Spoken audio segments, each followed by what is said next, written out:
Dr. Vessels here. Do you have a few minutes for your sales development? Let's talk about the words we use and emotional regulation.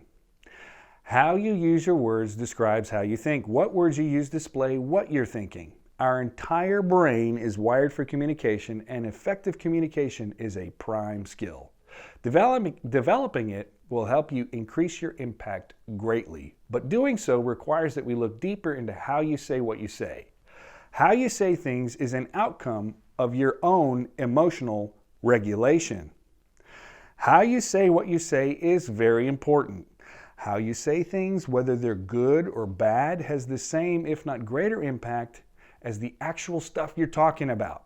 Why? Because thoughts are always affected by emotions, and emotions can snowball.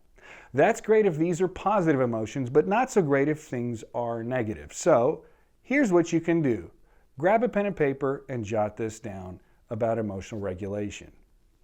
As an adult person, but especially as a professional, you need to be able to regulate your emotional expression.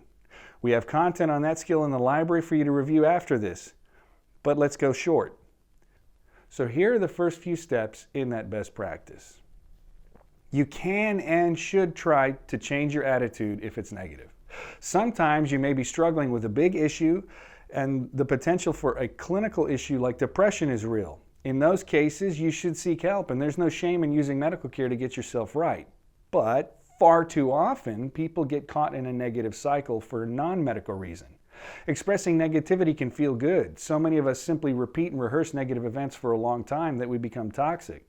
Sometimes we even nurture resentments that can change our thinking, outlook, and interactions in subtle but actually profound ways over the long term. So regulating your emotional expression requires you to be active in directing your thinking. Directing your thinking toward the positive in most situations.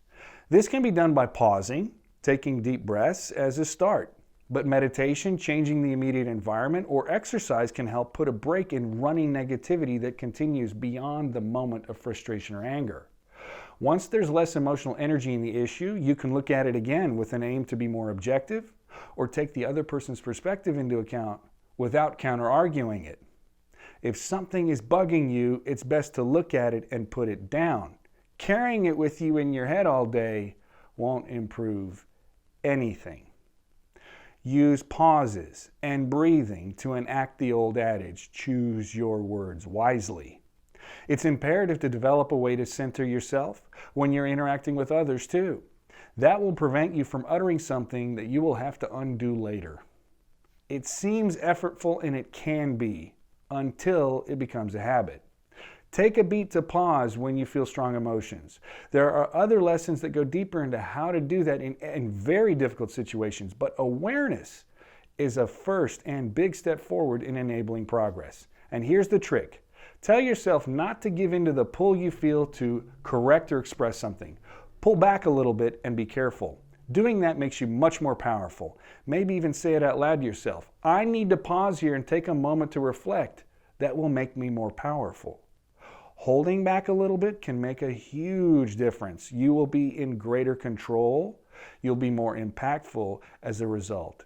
That makes you ultimately much more effective, and we really want that, because the only thing we can't make more of is time. So sell well.